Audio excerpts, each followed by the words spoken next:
Hello friends, welcome to civil Setu. Last class तक हमने देखा था अबाउट द यूनियन गवर्नमेंट। उसी क्रम में आज हम देखेंगे बजट, आर्टिकल 112।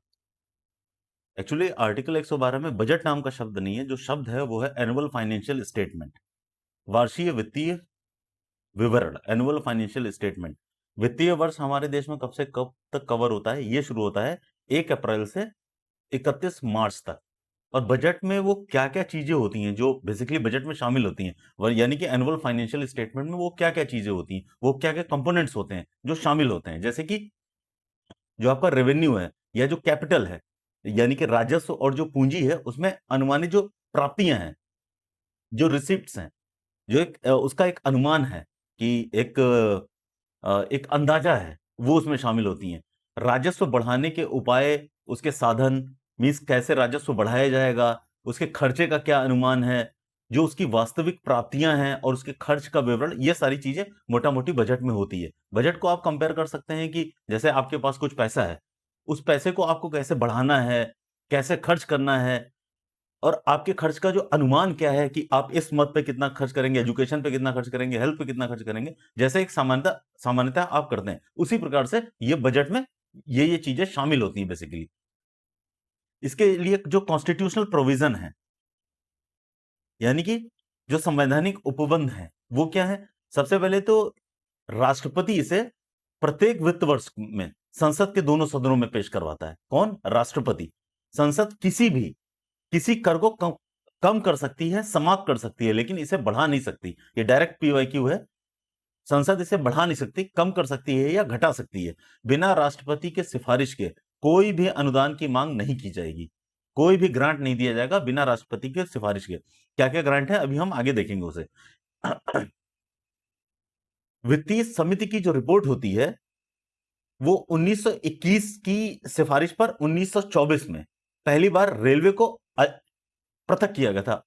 मीन्स जो आप पहले देखते थे 2017 के पहले एक वित्तीय समिति थी, उसने एक सिफारिश दी थी 2000 मीन्स बेसिकली 1924 में इसको जनरल बजट को रेलवे बजट से अलग कर दिया गया। मीन्स जनरल बजट अलग पेश होता था और रेलवे बजट अलग पेश होता था।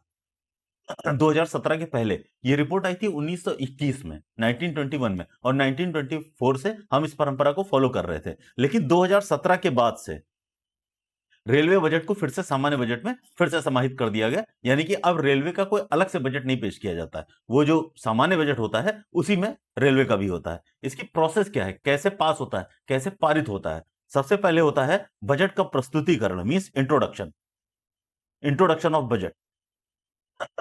फिर होता है आम बहस, यानी कि जनरल डिस्कशन। फिर आता है जो विभागीय समितियां होती हैं, जो डिपार्टमेंटल कमिटीज होती हैं, वो इसकी जांच करती हैं, डिपार्टमेंटल कमिटीज, डिपार्टमेंटल कमिटीज। फिर होता है अनुदान, जो है, जो ग्रांट है, उस पे मींस इसको हम कह सकते हैं वोट ऑन डिमांड, यानी कि अनुदान की जो मांग है, अनुदान की जो मांग है उस पे मतदान होता है। कब? जब विभागीय कमिटियों ने उसकी जांच कर ली, इसको बोलते हैं वोट ऑन डिमांड। उसके बाद होता है एप्रोप्रिएशन बिल, उसके बाद होता है फाइनेंस बिल। जब फाइनेंस बिल पास हो जाता है, इसका मतलब पूरी तरह से बजट आपका पास हो गया। ये इसकी प्रक्रियाएं हैं। तो इंट्रोडक्शन 2017 से एक और परंपरा शुरू हुई कि 2017 से ये 1 फरवरी को पेश किया जाता है। 1 फरवरी को पेश किया जाता है, लोकसभा में ही प्रस्तुत किया जाता है। राज्यसभा को अनुदान मांग पर कटौती का कोई अधिकार नहीं है। राज्यसभा अनुदान मांग पर किसी भी प्रकार की कोई भी कटौती नहीं कर सकती है। आम बहस 3 से 4 दिन इस पे डिस्कशन होता है। कहां पे? लोकसभा में 3 से 4 दिन इस पे डिस्कशन चलता है। फिर ये जाता है डिपार्टमेंटल कमिटीज के पास। सदन इस बीच 3 से 4 हफ्तों के लिए स्थगित कर दिया जाता है। यहां पे होता है डिपार्टमेंटल कमिटीज होती हैं, 24 परमानेंट कमिटीज हैं, जो अनुदान की जो मांग है उस पर विस्तृत चर्चा करती हैं। जिसमें से ये 17 जो हैं, इसका गठन हुआ था 1993 में, और जो बाकी के 7 हैं, इसका गठन हुआ था 2004 में। 24 टोटल कमेटी हैं, जिसमें से 16 लोकसभा की हैं और 8 राज्यसभा की कमेटीज हैं। ये मोटा मोटा बाइफर्केशन है कमेटीज का। फिर होता है अनुदान, यहां से चेक हो गया। फिर यह गया वोट ऑन डिमांड, मींस अनुदान की मांग पर मतदान होता है लोकसभा में होगा। और जैसे कि अगर किसी प्रकार का कोई डिस्प्यूट है तो विपक्ष यहीं पे लाता है कटौती प्रस्ताव। अगर किसी भी प्रकार का डिस्प्यूट है तो विपक्ष यहीं पे लाता है कटौती प्रस्ताव। कटौती प्रस्ताव 3 प्रकार के होते हैं, policy cut, economic cut, token cut. Policy cut means नीतिगत कटौती प्रस्ताव, यानी कि संपूर्ण जितनी भी राशि है उसको, उस राशि को 1 रुपए करना, इसको कहते हैं पॉलिसी कट, यानी कि नीतिगत कटौती। जितनी भी पॉलिसी का डिमांड है उसको 1 रुपए तक कटौती करना, मींस 1 रुपए करना। फिर होता है इकोनॉमिक कट, यानी कि आर्थिक कटौती, यानी कि जो भी मांग की राशि है उसको एक निश्चित सीमा तक किया जाए, इसका मतलब होता है इकोनॉमिक कट, एक निश्चित सीमा तक किया जाए। फिर होता है टोकन कट, यानी कि सांकेतिक कटौती प्रस्ताव, मांग में 100 रुपए की कमी की जाए। ये प्रस्ताव होते हैं, कट होते हैं, पॉलिसी कट, इकोनॉमिक कट और टोकन कट। टोकन कट में क्या होता है, मांग को 100 रुपए तक की उसमें कमी की जाए। ये पास नहीं होता, इन जनरल ये पास नहीं होता। क्यों पास नहीं होता? क्योंकि सरकार का बहुमत है लोकसभा में, इसीलिए उसने सरकार बनाई हुई है। तो एक प्रकार का ये सिस्टम है, बट ये पास नहीं होता। फिर होता है आपका एप्रोप्रिएशन बिल, यानी कि इसको कहते हैं विनियोग विधेयक। फिर आपका होता है फाइनेंस बिल। फाइनेंस बिल अगर पास हो गया तो इसका मतलब आपका बजट पूरी तरह से पास हो गया। ये हैं इसके डिफरेंट, जो पास करने के डिफरेंट चरण हैं, जो पारित होने की जो प्रक्रिया है ये वो है, और एग्जाम में डायरेक्टली क्वेश्चन इससे आता है। अब बात करते हैं एप्रोप्रिएशन बिल पे, यानी कि विनियोग विधेयक, एप्रोप्रिएशन बिल, आर्टिकल 114। इसमें क्या होता है, लेखानुदान, मींस आप इसको कह सकते हैं वोट फॉर ग्रांट, यानी कि हिंदी में इसको कहते हैं अग्रिम अनुदान।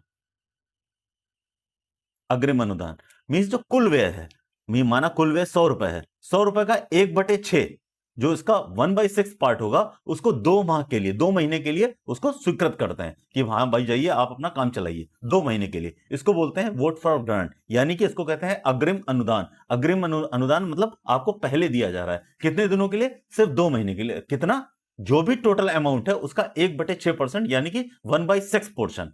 फिर आता है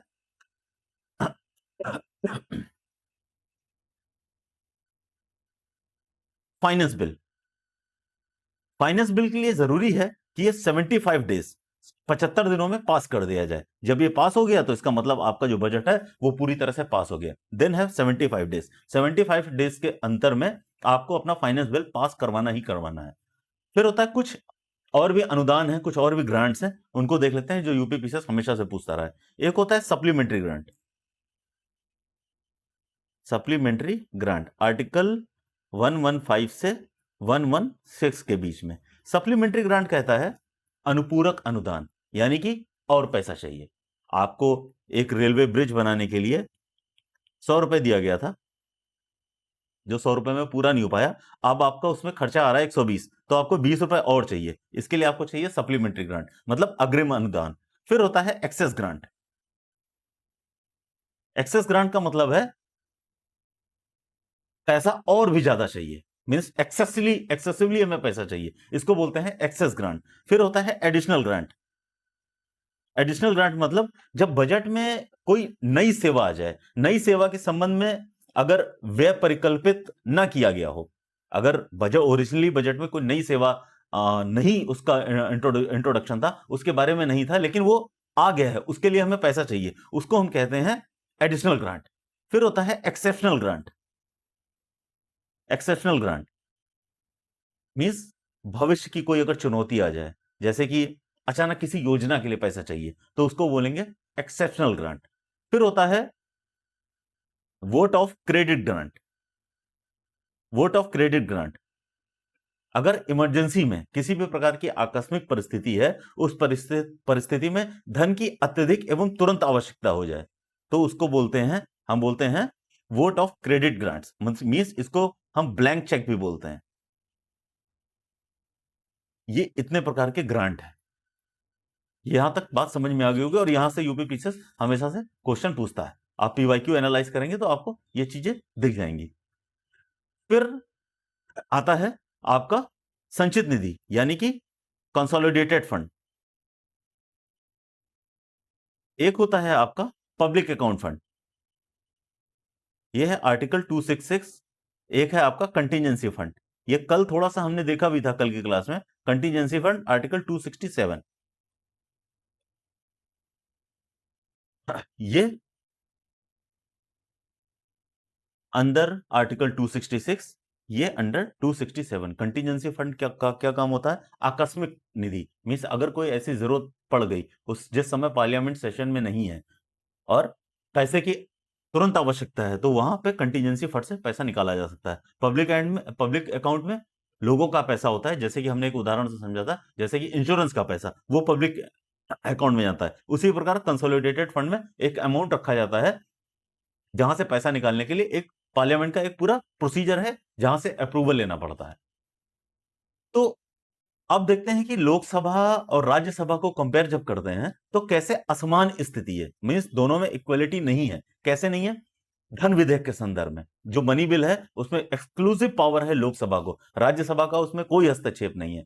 संयुक्त बैठक के संदर्भ में जब जस्ट ये रिवीजन है, संयुक्त बैठक में भी हमने देखा था उसमें लोकसभा का पावर, क्यों? क्योंकि मेजोरिटी है लोकसभा के पास। फिर बजट के संदर्भ में, बजट में देखा आपने बजट कहां प्रस्तुत किया जाएगा? लोकसभा में। लोकसभा की मेजोरिटी ज्यादा है, आप विपक्षी पार्टी के तौर पे अगर कट मोशन लेके आते भी हैं तो वो बस सांकेतिक है, वो पास कभी नहीं होगा। क्यों? क्योंकि मेजोरिटी नहीं है।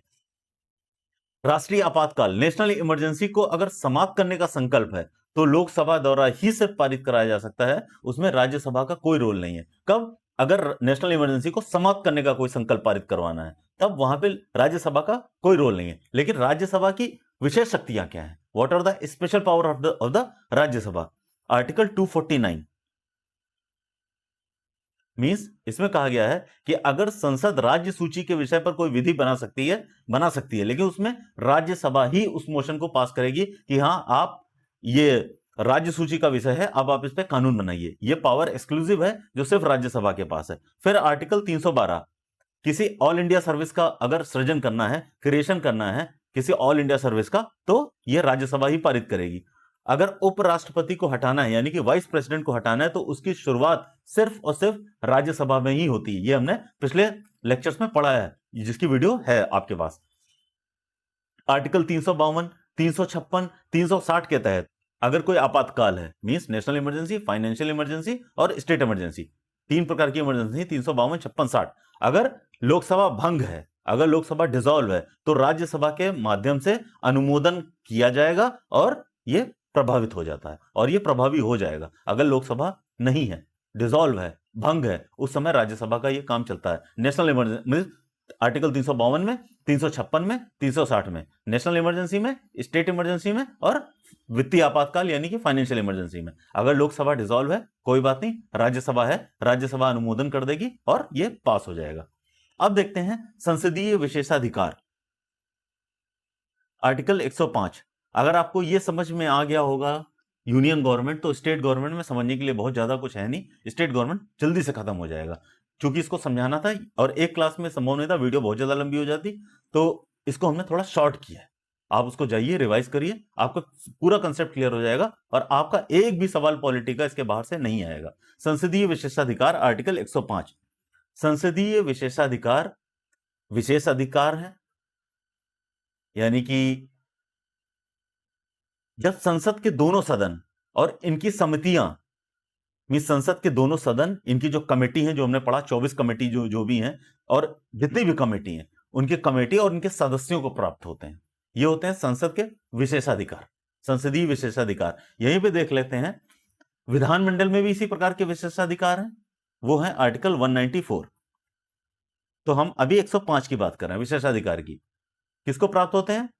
संसद के दोनों सदनों, इनकी समितियों और इनके सदस्यों को, मींस पूरे संसद के जितने भी सदस्य हैं मोटा मोटी सबको विशेषाधिकार होते हैं। संसद के सदस्यों के साथ साथ ये अटॉर्नी जनरल जो आर्टिकल 76 में था उसको भी प्राप्त होते हैं, अटॉर्नी जनरल को, प्लस सेंट्रल के जो मिनिस्टर्स हैं उनको प्राप्त होते हैं, क्योंकि वो हैं तो मेंबर ऑफ पार्लियामेंट ही।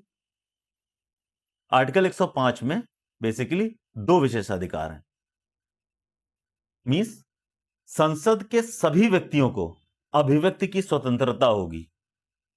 संसद के सभी व्यक्तियों को अभिव्यक्ति की स्वतंत्रता होगी, कोई रीजनेबल रिस्ट्रिक्शन नहीं है। सदन की कार्यवाही को प्रकाशन का अधिकार होगा, मींस जो भी सदन की कार्यवाही चल रही है उसको आप पब्लिश कर सकते हैं। शेष विशेषाधिकार क्या होते हैं? मींस हाउस ऑफ कॉमन्स की तरह, जो ब्रिटेन में है हाउस ऑफ कॉमन्स, उसकी तरह जब तक संसद घोषित ना करे। तो 44th कॉन्स्टिट्यूशनल अमेंडमेंट लेके आया गया, इसके तहत हाउस ऑफ कॉमन्स शब्द था उसको हटा दिया गया। जो शब्द मेंशन था हाउस ऑफ कॉमन्स की तरह जब तक संसद घोषित ना करे, 44वां संविधान संशोधन लेके आया गया, हाउस ऑफ कॉमन्स शब्द को हटा दिया गया और कहा गया कि जो अधिकार 44वें कॉन्स्टिट्यूशनल अमेंडमेंट को लागू होने से पहले थे वो सारे के सारे बने रहेंगे। कौन कौन से अधिकार है? संसद के सभी सदस्यों को फ्रीडम ऑफ स्पीच है, वो बोल सकते हैं, उस पर कोई रीजनेबल रिस्ट्रिक्शन नहीं होगा। सदन की कार्यवाही के प्रकाशन का पूरा अधिकार है। ये संसद के विशेषाधिकार हैं। सामूहिक अधिकार क्या है? मींस कार्यवाही चलाने का अधिकार, कार्यवाही के प्रकाशन का अधिकार, विशेषाधिकार हनन, संसद की अवमानना करना, अवमानना के कोई भी अवमानना है तो इस पे अधिकार है। साधारण वारंट द्वारा किसी की भी गिरफ्तारी का अधिकार है, लेकिन सुप्रीम कोर्ट इसमें जुडिशियल रिव्यू कर सकता है। साधारण वारंट द्वारा किसी की गिरफ्तारी का अधिकार है, लेकिन सुप्रीम कोर्ट इस पे जुडिशियल रिव्यू कर सकता है। और बाहरी व्यक्ति, जो भी संसद में जो बाहरी व्यक्ति हैं, उनको निकालने का भी अधिकार है। ये सामूहिक अधिकार है, ये सामूहिक अधिकार है। साधारण वारंट द्वारा किसी भी व्यक्ति की गिरफ्तारी का अधिकार है, लेकिन इसमें सुप्रीम कोर्ट जुडिशियल रिव्यू कर सकता है, वरना एनार्किक कंडीशन क्रिएट हो सकती है। तो सुप्रीम कोर्ट वहां पे बैठा हुआ है।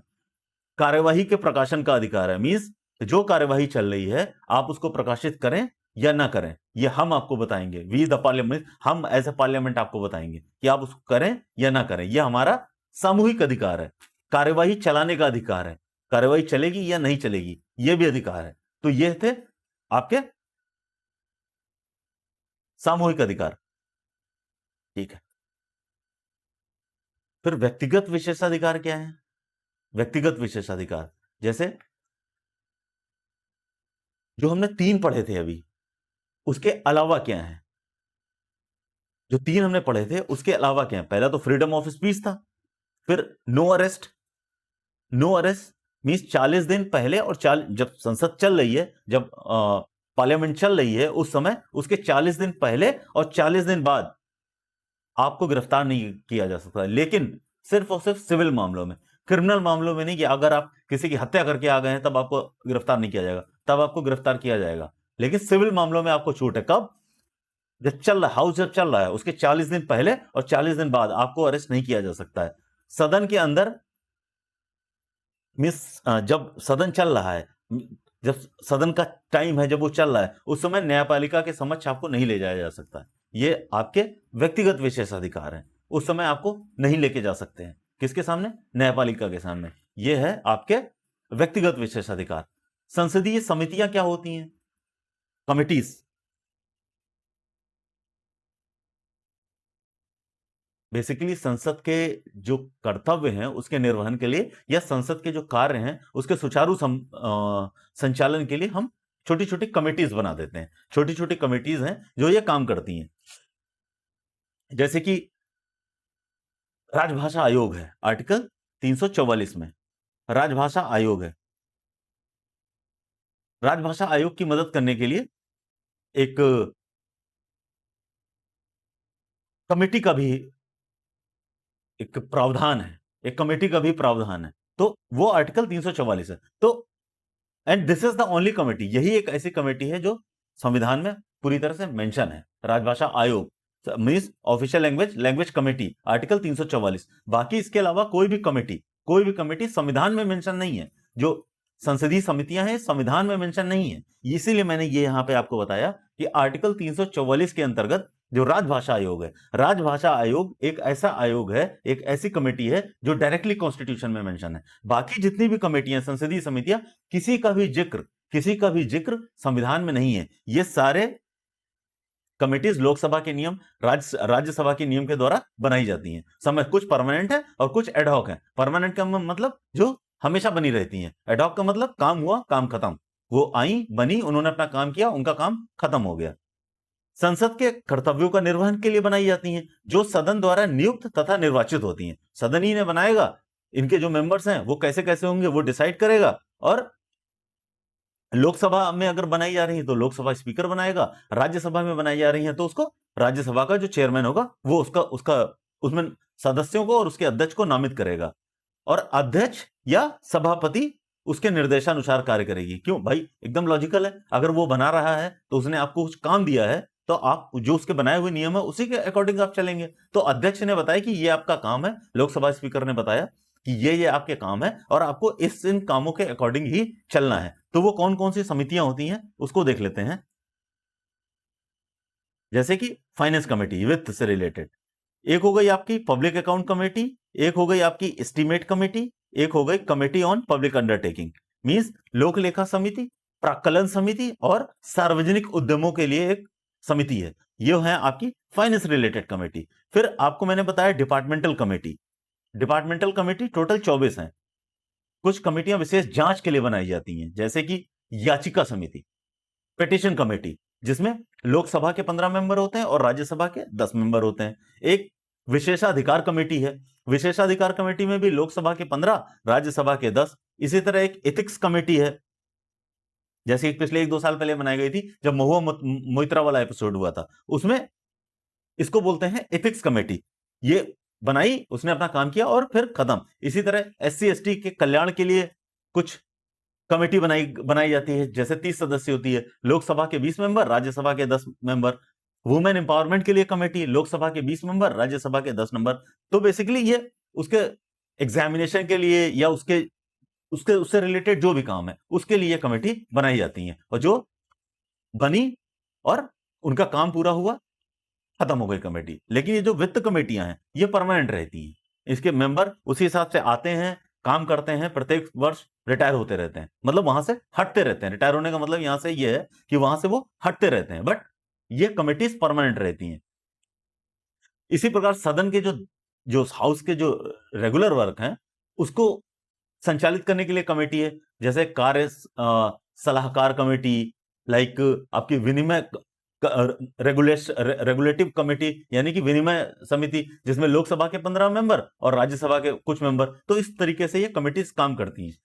इसी तरह लाइब्रेरी कमेटी है, पुस्तकालय कमेटी जो सबसे छोटी कमेटी है, जिसमें सिर्फ और सिर्फ 9 सदस्य होते हैं। लाइब्रेरी कमेटी यानी कि पुस्तकालय समिति, जिसमें सिर्फ और सिर्फ 9 सदस्य होते हैं, और ये सबसे छोटी समिति है, इसमें मात्र 9 सदस्य होते हैं लाइब्रेरी कमेटी में। लोक लेखा कमेटी जो कि इंपॉर्टेंट है एग्जाम के हिसाब से, उसको हम डिटेल में करते हैं। PSC, public account committee, this is the oldest committee, सबसे पुरानी कमेटी है।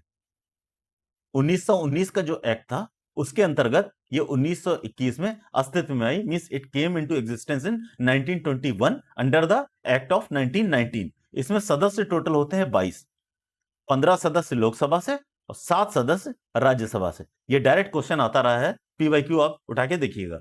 इसकी अध्यक्ष की नियुक्ति लोकसभा अध्यक्ष द्वारा लोकसभा के सदस्यों में से ही की जाती है। लोकसभा अध्यक्ष द्वारा लोकसभा के सदस्यों से ही की जाती है।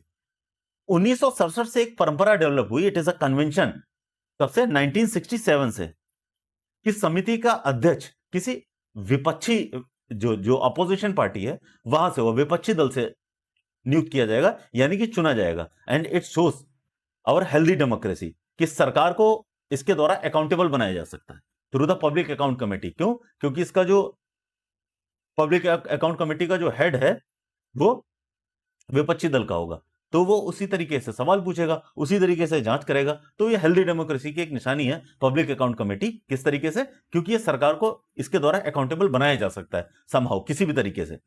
फिर होती है एस्टीमेट कमेटी, इसको हिंदी में कहते हैं प्राक्कलन समिति। स्वतंत्रता के बाद फर्स्ट टाइम ये एग्जिस्टेंस में आई 1950 में, on the recommendation of John Mathai. John Mathai ने 1950 में रिकमेंड किया इस कमेटी को बनाने के लिए, और ये 1950 में बनी।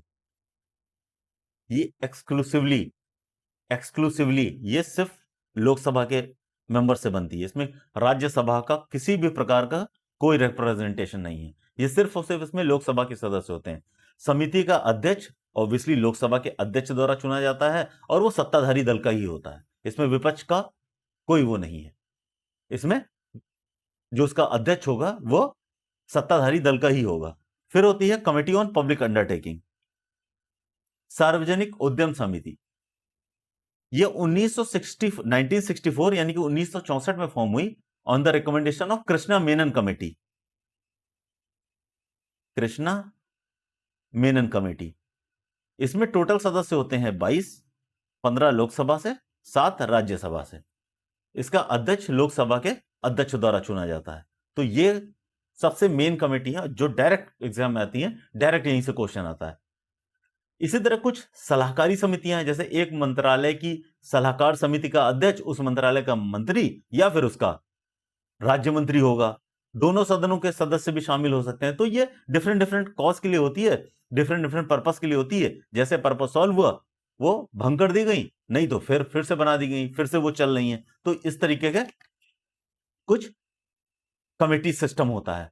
तो आज इस क्लास के साथ हमारा यूनियन गवर्नमेंट कंप्लीट हो गया। अब नेक्स्ट क्लास में यानी कि कल की क्लास से हम देखेंगे कि राज्य विधानमंडल, जो एग्जाम के हिसाब से इंपॉर्टेंट है। So please do like and subscribe if you are liking this series. तो ऑल द बेस्ट, कल मिलते हैं।